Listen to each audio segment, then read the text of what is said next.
김성수의 세상 읽기, 김성수 시사평론가와 함께합니다. 안녕하세요. 안녕하세요. 김성수입니다. 네, 코로나 안녕하시죠? 예, 아직까지는 안녕합니다. 네. 지금 잠시 자가격리를 했던 적도 있지만 네. 전혀 음성이었고 네. 또 밀접 확진자하고 접촉한 적도 없어서 저는 아직 안전합니다. 네, 조심하셔야 돼요. 주변에 보니까 자가격리 들어가시는 분들도 꽤 많이 계시더라고요. 예, 주변에 네. 진짜 많아졌더라고요. 그러니까요. 정부가 그래서 코로나19 무료 접종 다음 달부터 이루어지겠다라는 구체적인 좀 예방접종 시행 계획을 발표했죠. 예, 오늘 이거 굉장히 필요한 뉴스였고 중요한 뉴스였는데 네. 잘 다뤄지지가 않더라고요. 그래서 굉장히 안타까웠는데 코로나19 현장에서 환자들을 마주하는 의료진이 최우선 접종 대상으로 선정이 됐습니다. 네. 그래서 오늘 구체적인 백신 접종 대상, 시기, 방법 등이 구체화된 코로나19 예방 접종 시행 계획을 발표했는데 그 발표의 가장 관심사가 누가 먼저 맞느냐였거든요. 그렇죠. 그리고 또 1호가 누가 네. 될 건지 그것도 그렇죠. 있잖아요. 네. 그래서 의료진이 가장 먼저 맞는 것이다. 네. 국립중앙의료원에 마련된 중앙예방접종센터에서 수도권 소재 의료기관의 의료진들을 중심으로 접종을 시작한 다음에 일반 접종센터로 확대가 될 예정입니다. 네. 1분기에는 요양병원, 노인의료복지시설, 고위험 의료기관 종사자들에 대한 접종이 먼저 실시되고요. 2분기에는 65세 이상의 어르신들 그리고 또 의료기관, 재가 노인복지시설 종사자들을 대상으로 접종을 하게 됩니다. 네. 3분기부터는요. 집단 면역 형성이 목표가 되죠. 그래서 전 국민 대상으로 대규모 접종을 신속하게 시행을 하게 되는데 이때 접종 순서는 백신의 도입 일정이라든가 또 코로나 확산 상황 등을 고려해서 수정해 가면서 실행할 계획이라고 합니다. 네. 또 4분기에는요. 미접종자들, 또 2차 접종자들을 대상으로 접종을 하게 돼요. 그래서 3분기가 가장 중요한 그리고 가장 많은 사람들이 접종을 하게 될 시기다. 이렇게 볼 수 있겠습니다. 이제 백신에 대한 종류를 그럼 내가 선택할 수 없습니까? 이렇게 묻는 분들이 있는데 백신별로 도입 시기가 달라요. 물량에도 차이가 있어서 네. 백신 종류를 선택할 수는 없고요. 또 의학적인 공중보건학적인 사유로 보건당국이 허가하지 않는 한 무료 추가 접종은 없습니다. 무료 추가 이런 접종은 상황들을 없다. 네. 기억하시면서 백신의 접종을 준비하시면 되지 않을까 생각이 됩니다. 이 계획을 보면은요, 그러니까 올해 안에 모두 전 국민 대상을 마치겠다라는 거잖아요. 그렇죠. 그런데 백신은 내가 선택할 수 있는 건 아니고 시기와 공급 물량의 차이가 있으니까 정해주는 대로 맞아야 된다. 그게 네. 이유고요. 알겠습니다. 근데 백신마다 보관 방법도 유통 시스템도 달라서 다른 기관에서 접종을 할 예정이라고요? 맞습니다. 지금 화이자 백신하고 모더나 백신은 mRNA 백신이라고 해서 네. 코로나 바이러스에 있는 돌기 있잖아요. 네. 이 돌기가 세포를 파고 들어가서 세포를 파괴하게 되는 것이거든요. 그러니까 이 돌기와 싸우게 되는 면역력들을 우리 면역 체계가 확보를 해야 되는 겁니다. 네. 그래서 이 RNA로 이 돌기를 이렇게 만들어주는 거예요. 그게 이제 화이자 백신과 모더나 백신의 기본 아이디어입니다. 네. 그런데 이렇게 어떻게 보면 불안전성이 확보되어 있는 안정적이지 못한 그런 형태의 어떤 RNA를 만들다 보니까 이게 아주 엄격한 조건 하에서만 살아남을 수 있는 겁니다. 그래서 화이자와 모더나 백신은 각각 영하 70도, 화이자는 영하 70도 내외, 네. 모더나는 영하 20도 정도를 유지해야만 하는 그런 까다로운 접종이고 또 화이자 같은 경우는요.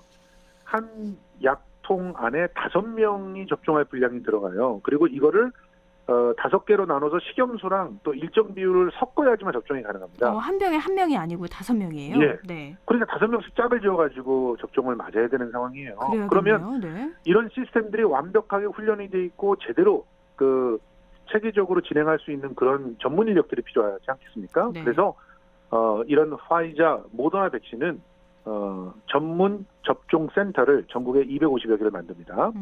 여기서 진행을 할 것이고 그리고 예전 방식의 백신 그래서 보다 많은 사람들이 한꺼번에 맞아도 안전하고 좀 더 간편하게 보관 가능한 아스트라제네카하고 얀센 백신은 만여 곳의 민간 의료기관을 통해서 접종을 한다고 하니까 네. 요거 확인하셔야 될 것 같습니다. 어. 그리고 특히 접종자는 이상 반응을 예방하기 위해서 접종 전에 예진을 하고요.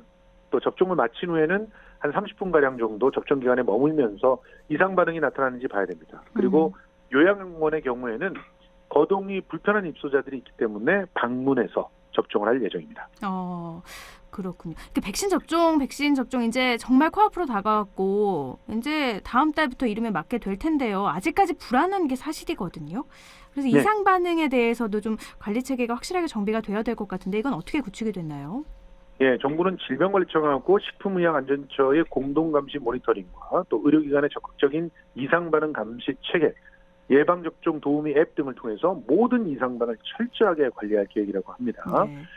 특히 그 합동 피해 조사 전담 조직을 마련했어요. 그래서 백신 사용 여부 등을 평가한 이후에 중증 이상 반응들은 집중적으로 분석합니다. 그리고 지자체에서는 예방접종 전담 대응 조직을 만들어서 접종센터 또 위탁 의료기관에서의 접종 후 이상 반응을 함께 점검하고 관리한다고 하는데요. 인과성이 확인될 시에는 국가가 전액 보상을 해줍니다. 그러니까 안심하고 맞으실 수 있을 거고요. 예방접종 시스템 중에서 예약 접종 시스템까지 구축을 해서 다음 달 1일서부터 코로나19 예방접종 정보 홈페이지를 통해서 관련 정보도 투명하게 제공이 되고 사전 예약 기능으로 접종을 할 수 있게 해준다고 하니까 전 세계에서 가장 편리하게 접종을 할 수 있는 나라가 되지 않을까 생각합니다. 근데 인과성이 확인될 때는 국가 보상 제도를 통해서 국가가 전부 다 보상을 한다고 하는데 이 인과성을 혹시라도 개인이 밝혀내야 되는 그런 건 아니겠죠? 전혀 그런 건 아닙니다. 네. 그래서 바로 이 반응을 갖다 지켜보는 그 시스템과 그리고 그거를 중증일 때 분석하는 시스템이 마련되어 있는 것이니까 안심하시고 백신을 맞으시면 됩니다. 다른 나라에서는 이런 시스템 없는 데도 많거든요. 대한민국이 철저하게 이 부분을 보장할 것이라고 봅니다. 제가 의심이 많아서 코로나19 같은 바이러스가 생긴 것도 처음이고 이렇게 많은 혼란을 준 것도 처음이라서 계속 한 번 더 의심을 하게 되는 것도 사실인데요. 근데 다른 나라들은 백신 빨리 다 접종하겠다 해놓고선 수급에 차질이 있었잖아요. 미국도 지금 맞아요. 당장 그렇고요. 근데 우리는 그런 문제는 걱정을 안 해도 된다고요? 예, 일단 우리는요 백신을 한 군데 제약사에 올인하지 않았어요. 화이자가 제일 먼저 만들었다. 그러니까 화이자부터 먼저 확보하자. 이런 어리석은 선택을 한 국가들이 좀 있습니다. 근데 여기가 지금 수급의 차질을 빚고 있거든요. 그런데 우리는 일단 화이자, 모더나, 아스트라제네카, 얀센, 노바백스 이렇게 5군데 회사로부터 다 대략 어느 정도씩 나눠가지고 확보를 했지 않습니까? 그러니까 어느 하나가 문제 생긴다고 해도 크게 지장을 받지 않아요. 그리고 또 우리는 코백스 퍼실리티라고 해서 그나마 이제 개별적으로 계약한 거 말고 공동으로 백신을 구매하는 국제 프로젝트에 가입을 해서 여기서부터 사실은 제일 빨리 도착하고 있어요. 그러니까 화이자랑 우리가 계약을 했지만 화이자가 제일 먼저 도착할 거라고 생각을 했었는데 실제로는 이 코백스 퍼실리티 쪽에서 먼저 화이자 백신 초도 물량 5만 명을 공급한다고 하고 이걸 의료진들에게 맞추겠다는 거거든요. 그러니까 역시 한국질병관리청의 선택이 옳았다 이런 게 밝혀지고 있는데 별로 기사가 안 나오더라고요. 그리고 최근에 노바백스 같은 경우랑 또 아스트라제네카 같은 경우는 국내 업체가 생산을 합니다. 그렇죠. 인도 같은 경우를 보세요. 아스트라제네카 공장에 화재가 났어요. 그러니까 인도 사람들만 먼저 맞추는 거예요. 그러니까 자국 내에서 생산하는 그런 백신들은 자국 내 소비를 먼저 해도 용인이 되기 때문에 그래서 얼마나 많은 백신들을 자국 내에서 공급할 수 있는가 관건이에요. 그런데 무작정 화이자나 모더나 같은 데 계약해가지고 되겠습니까? 그러니까 이번에 특히나 노바백스 백신 2천만 봉 구매 계약하면서 우리나라 업체에서 생산할 수 있게 해준 거는 탁월한 선택이었다 이렇게 보고 있습니다. 그러니까 백신을 다양하게 구매를 해서 수급에 차질이 없게 한 거는 참 잘한 일이다 이렇게 보셨는데요. CNN이 백신 접종할 때 전문가가 권장하는 행동과 또 피해야 하는 행동을 소개했다고 하는데 이것도 좀 알려주시죠. 예, 백신을 접종할 때 기억해 둬야 될 것 8가지 소개해드리겠습니다. 우선 첫째, 자기 차례가 돼야 백신 접종 받는 겁니다. 괜히 사람들 여기저기 알아보면서 나 먼저 맞을래, 나 나중에 맞을래 이러면은 혼란만 빚어주고요. 그런 거 용납하지 않습니다. 네. 두 번째, 코로나 완치자도 백신 접종을 해야 됩니다. 왜? 코로나19 완치가 됐다고 해서 항체가 다 형성되는 게 아니거든요. 그리고 초기에 걸렸었던 분은 6개월 이상이 지나서 그런 어떤 혜택들을 전혀 못 받을 수도 있어요. 네. 그렇기 때문에 일단은 코로나 완치자도 맞아야 된다. 한 번 걸렸다고 항체가 생긴 게 아니다. 꼭 맞아야 된다. 예. 네. 특히 혈장 치료 같은 걸 받은 사람은요. 치료 90일 이후에 반드시 백신을 맞아야 된다고 권고하고 있습니다. 네. 그리고 백신을 맞을 시에 알레르기 또는 과거 알레르기 반응에 대해서 알려야 됩니다. 화이자, 모더나 같은 경우는 중증 알레르기 반응을 보여서 문제가 되기도 했거든요. 네. 그러니까 미리 나 이런 알레르기 있었어요. 알려줘야 됩니다. 그리고 권장하는 기간 내에 2차 접종 반드시 해야 됩니다. 지금 1차 접종만 해서 되는 그 백신은 5개 중에서 하나밖에 없고요. 네. 나머지 4개 백신이 전부 2차 접종을 해야 되는데 2차 접종을 하지 않을 경우에는 1차 접종의 효과는 3개월 안에 사라진다고 하니까 네. 반드시 권장하는 기간 내에 2차 접종해야 되고요. 마지막 5번째, 백신 접종한 다음에도 마스크 벗고 돌아다니고 이러면 안 됩니다. 자기 스스로를 지키기 위해서라도 당연히 마스크는 착용하시고 다녀야 됩니다. 네. 그리고 백신 접종 후에 피해야 될 일 3가지. 우선 첫 번째, 백신에 대한 잘못된 정보에 속아서 과학적이지 않은 이상한 믿음을 가져서는 안 될 것 같아요. 특히 우리는 하나님이 과학적으로 지켜주신다. 이런 거 다 사실 뻥입니다.